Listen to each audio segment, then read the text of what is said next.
Alrighty, time for this week's Fiscal Focus, brought to you as always by InfoChoice, your choice of information on Australian consumer finance. This week we're talking property as PropTrack's home price index has revealed prices throughout the country rose another 0.22% in August.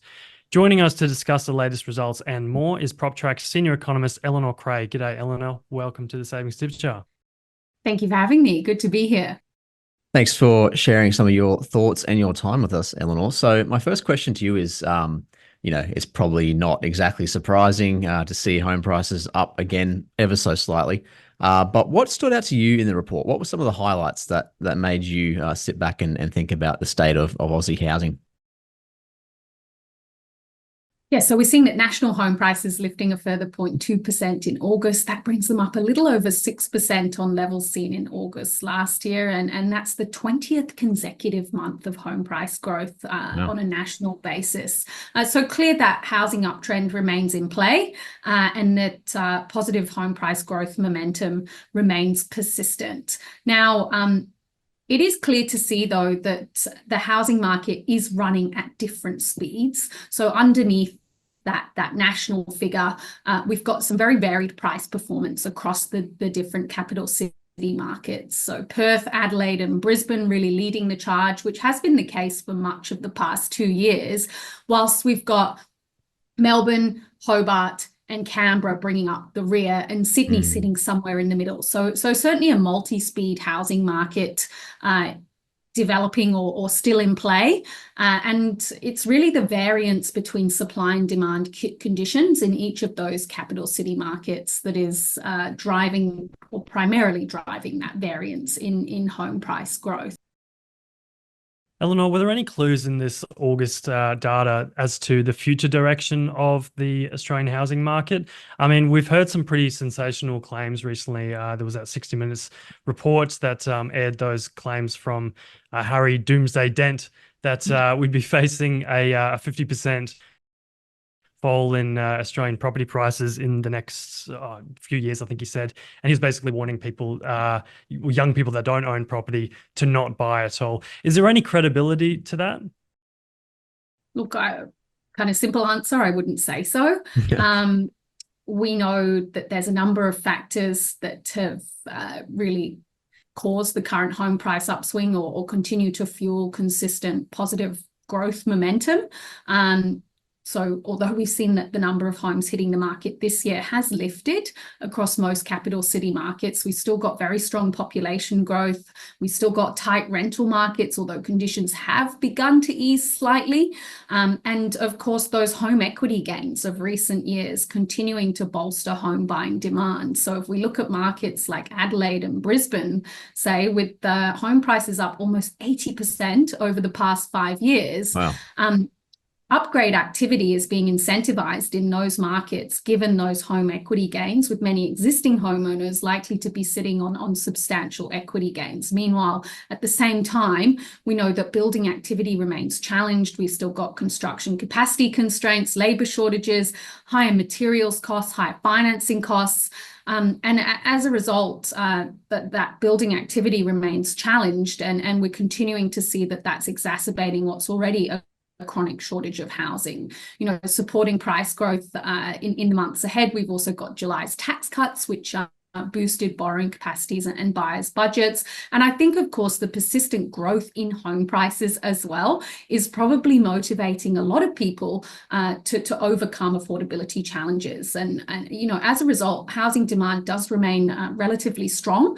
And we're continuing to see that the housing market is defying affordability constraints, and that is pushing prices higher across much of the country. And I think that we're likely to continue to see that being the case. So I think price growth is going to continue as activity ramps up into the spring selling season, although we are going to continue to see an increase in choice with an uplift in new listings hitting the market, as is traditionally the case in spring. And of course, we've got some uncertainty around the timing of interest rate cuts and those affordability constraints ever present.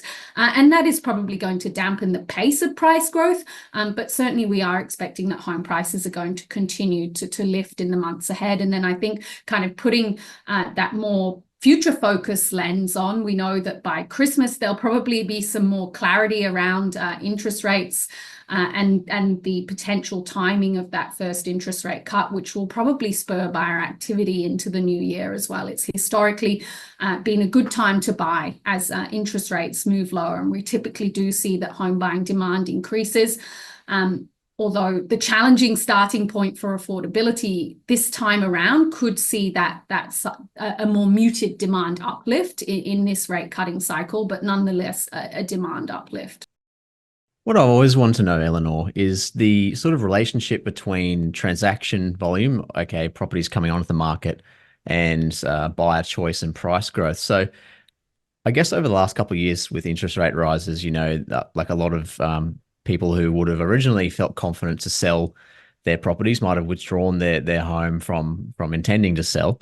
And that means less buyer choice for those that are in the market. But then at the same time, if people are feeling confident to sell, there's more transaction volume. So can you just give us a bit of an insight into if there is an uptick in listings, what this means for home buyers, and does this give them more sort of bargaining power, despite, maybe some interest rate cuts on the horizon? Yeah, look, I mean, it's really interesting, and I think again points to the fact that there are a multitude of factors that govern or influence home price growth, as well as how it's distributed around the country, like the pace of building activity, listings activity, interest rates, home buying demand, all of those things. Really, there's a multitude of factors, the state of rental markets, investor activity, and the like. There's a multitude of factors in play that really govern how home price growth is distributed around the country, and I guess the positive momentum or trend in home price growth. So certainly in 2023, we know that the constrained listings environment and many choosing to hold back from putting their properties for sale on market was one of the factors that really underpinned the turnaround in home prices. We know that prices were falling throughout most of 2022 when interest rates were first rising, and it really was that tight supply with respect to stock on market that put a floor under that downward trend in home prices that we were seeing in 2022 and promoted that turnaround that we saw in 2023. However, since then, we have seen that this year the number of homes hitting the market has lifted, but still the strength in buyer demand has been able to absorb that uplift in most markets. So again, this really talks to that variance in conditions. So I think sellers are certainly holding the upper hand when it comes to those smaller capital city markets like Perth, Adelaide, and Brisbane, and new listings hitting the market being quickly absorbed given the strength in home buying demand in those markets, and as a result total stock on market, so total listings, remains very constrained, so around 40% below prior 5-year averages in some regions in those smaller capital city markets, where it's a different story in Melbourne, Canberra, and Hobart. That uplift in new listings isn't being outweighed by the strength in demand, and as a result, buyers are really having a lot more choice in those markets, and much more balanced conditions have seen small price declines over the past years. So Melbourne, for example, we've got total listings sitting at the highest level since 2018, and certainly that's fueling less competitive market conditions, and it's one of the reasons as to why we're seeing that price momentum is weaker in Melbourne. Yeah, we'll just focus a little bit more on Melbourne for a minute. So what is causing that that uplift in listings there? And which is obviously, keeping prices very subdued or even declining slightly. Is that really down to this supposed exodus of investors? And if so, is this a model for other states who are concerned about, housing affordability, for them to follow, maybe do what the Victorian state government has done? So it's a combination of things. I think price momentum in Melbourne, one, is weaker because buyers have consistently enjoyed more choice. So it speaks to kind of what we were speaking about before. When buyers have more choice, there's less upward pressure on prices. They've got a bit more power at the negotiating table. And certainly since about mid-2023, total listings in Melbourne have been above the prior decade average. So buyers have had more choice relative to other markets and also relative to what is historically the case. And that's been one of the factors as to why we're seeing weaker growth momentum in Melbourne.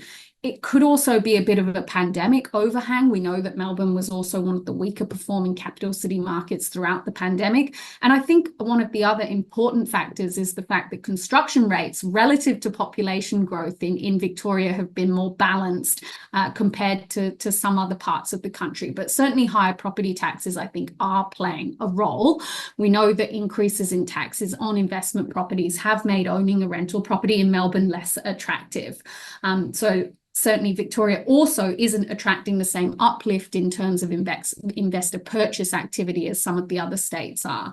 Now, it's an interesting point that you're kind of talking about whether this is maybe a model for other states looking to keep price growth more muted.